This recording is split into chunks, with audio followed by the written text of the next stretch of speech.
Choisisse une destination en fait. Donc il y avait 3 destinations et donc au final j'ai choisi la Hongrie. J'ai effectué mon service civique en Allemagne de l'Est à Halle. Pour moi c'était ma première aventure hors de la France et je suis très fier de l'avoir fait.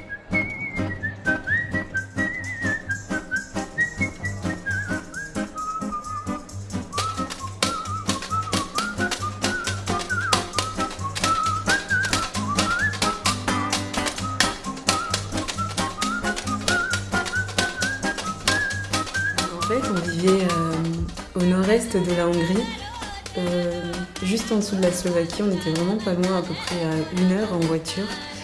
Et donc on habitait dans un petit village à Cheokaza. Je suis arrivé à l'aéroport, normalement j'étais censé prendre le vol à 11h et malheureusement j'ai raté le premier. On est parti de Paris le 1er juin pour arriver à Budapest. Alors il fallait 2h30 de vol. Donc j'ai dû attendre et négocier à l'aéroport pour prendre le deuxième vol. Et donc je suis arrivé en Allemagne en fin de soirée.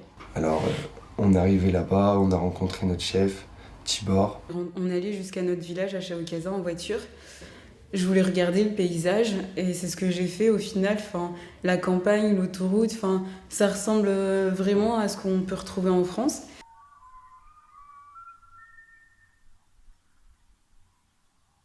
Il nous a présenté un peu tout le monde dans la maison.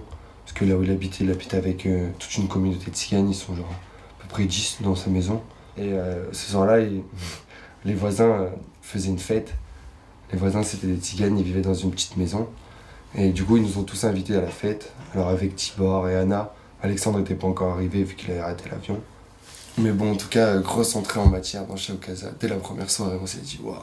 La seule chose qui m'a choqué par rapport aux discriminations, c'est dans la première semaine où on est arrivé, on était parti dans un parc avec des amis et on a dû assister à une scène un peu violente, un peu spéciale. En fait, il y avait une bagarre en fait, entre les nazis et les punks.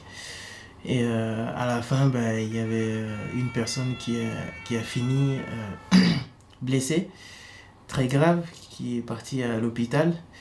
Et malheureusement, il avait eu sa vie était en danger.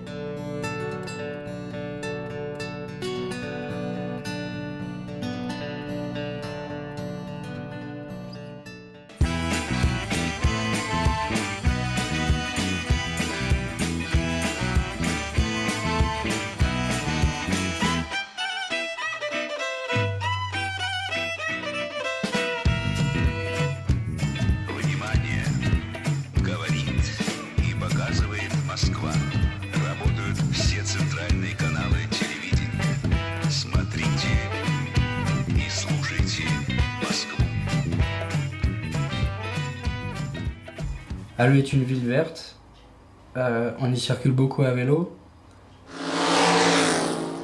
très propre, les gens sont très respectueux vis-à-vis de leur ville. J'ai fait un petit road trip et j'ai découvert au moins 5 villes, de Berlin jusqu'à Krefeld. Donc je suis passé par Düsseldorf, Duisburg. On a fait les lacs qu'il y avait autour, on allait dans une des plus grandes grottes d'Europe. Qui s'appelle Aktelek.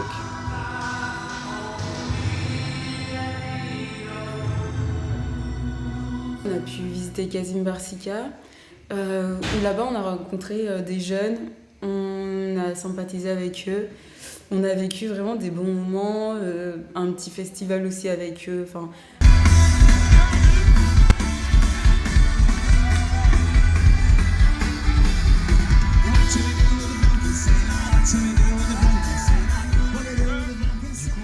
Ma mission en Allemagne, c'était de travailler dans un Kinderheim, c'est l'équivalent d'un foyer en France. Donc je travaille à peu près 6 heures par jour. Et pour moi, ça a été un plaisir pour moi de me réveiller tous les matins et d'aller travailler avec les enfants. Hallo! Hallo Wolfgang! Heute wir haben einen neuen Teacher. Ist Tete und kommt aus Frankreich. Aber sprach keine Deutsch. Wir müssen langsam sprechen mit ihm. Aber ich verstehe nicht, warum spricht nicht Deutsch? Es ist zu einfach. Moi, une journée type de travail au kindergarten. J'arrive au kindergarten à 9h du matin. Et donc on commence par des jeux. On joue beaucoup avec les enfants jusqu'à 10h, 10h30. Au bout de quelques jours, mes collègues et mon boss m'ont désigné en tant qu'éducateur sportif parce que je passais la majorité de mon temps de travail sur les terrains de sport avec les enfants pour les activités. Ils m'ont aussi dit que les enfants parlaient de moi tout le temps à la maison et tout ça. Ça fait vraiment plaisir d'être reconnu pour le travail qu'on fait en fait. Et, donc en fait, c'est des jeunes, ils ont entre 6 et 16 ans.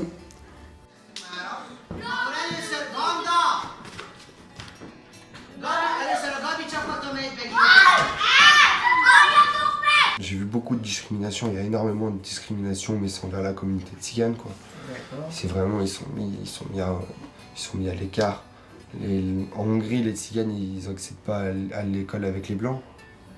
Ça veut dire qu'ils sont mis dans des écoles à part avec les handicapés.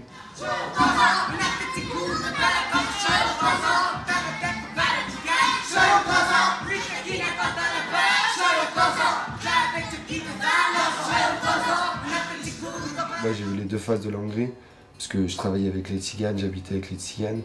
Mais d'un autre côté, je m'étais fait plein de potes hongrois, à Kazincbarcika, dans la ville juste à côté.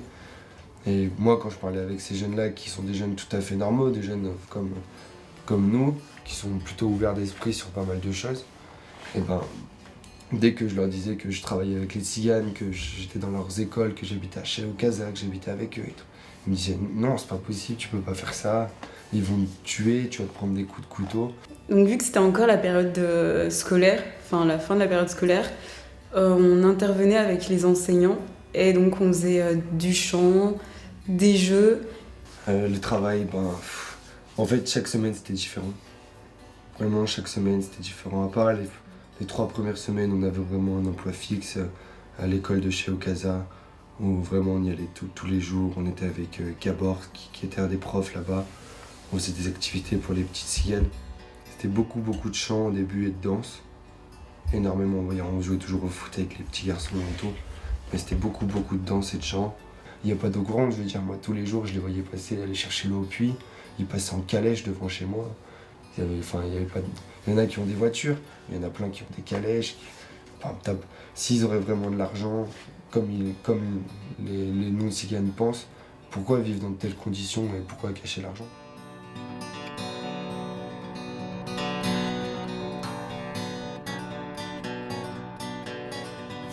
C'est difficile, c'est difficile. Je connais quelques mots, quoi. Je peux dire quelques trucs. Bon, j'ai appris les insultes très vite, comme dans chaque pays, quoi. Les jeunes, ils m'ont un peu coaché. Par rapport à la langue, je sais que l'allemand, j'avoue que c'est pas le plus facile. Mais au kindergarten avec les enfants, j'ai beaucoup appris. Parce qu'ils savaient tout au début, mon patron les a bien expliqué que je parlais pas allemand. Donc ils savaient qu'ils auront besoin de me parler doucement et de m'apprendre des mots et tout ça pour dire. Tu prends le train, ça veut dire ils voient que tu parles pas la langue avec le contrôleur.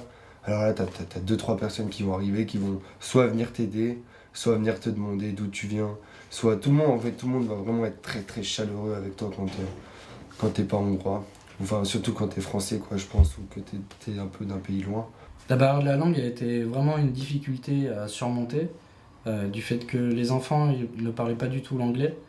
Et pour ma part, je n'avais aucune notion d'allemand.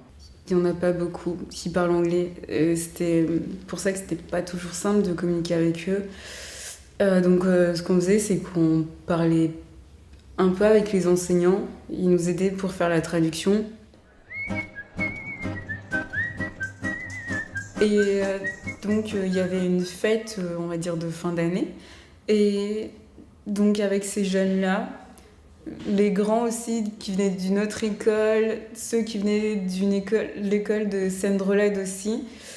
Donc quand je dis l'autre école, c'est Miskolc et Sendroled, les étudiants étaient venus. Et donc les jeunes de Sendroled, eux, c'était vraiment des petits artistes, enfin c'était des musiciens.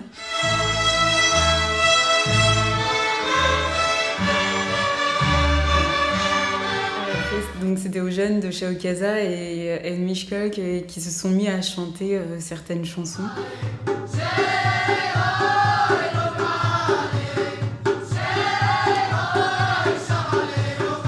De cette représentation, on est tous sortis dans la cour, dehors.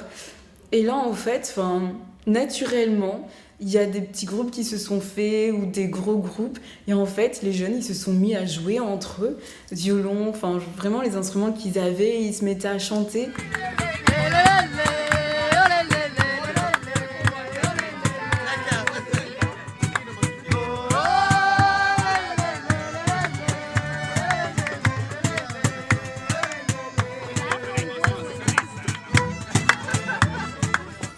Et je me disais, mais ouais, c'est magique. Même en France, après une représentation, il y en a beaucoup, ils font pas ça, quoi. Au niveau de la nourriture en Allemagne, on n'a pas été si dépaysé que ça. On a juste découvert un sandwich turc qui s'appelle le Döner. Ah, c'était difficile la bouffe par contre. Je crois que c'est pareil pour tous les gens qui vivent en France, quoi. Quand on part... après, il y a des pays où ça va, mais quand on est loin de nos habitudes culinaires et tout, je veux dire, là-bas, la viande rouge, c'est pas top du tout. Ou alors, je pense qu'il faut vraiment mettre les moyens. Après, j'ai mangé beaucoup de pâtes, en vrai. Pendant 3 mois, j'ai pratiquement fait que manger des pâtes. J'étais bien content de revenir en France, manger de la bonne viande rouge. On a mangé quelques spécialités de là-bas, quoi. Le gouillache pasta, gouillache soupe. Mais... Et c'est à base de quoi, ça, le gouillache? C'est des sortes de ragoûts, en fait. En fait, c'est tout le temps différent. À chaque fois que j'ai mangé un gouillache, il y avait des trucs différents dedans. T'es sérieux? Allô, t'es sérieux ou quoi? Moi, je suis là avant toi. Mais tu bosses pas, et moi j'ai besoin de bosser, j'ai besoin de mettre pour aller au taf. Ouais, mais j'ai besoin de laver mes affaires aussi. Mais arrête. Arrête tes conneries. Arrête.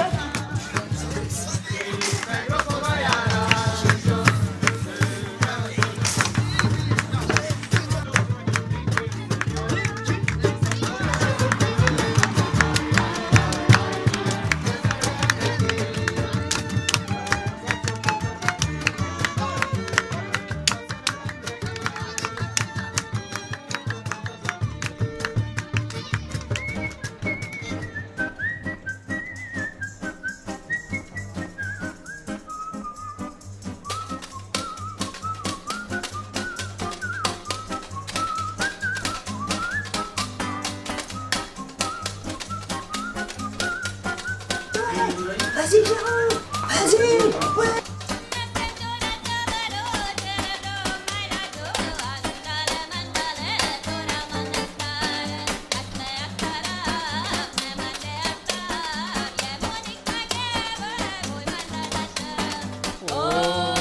Chupa.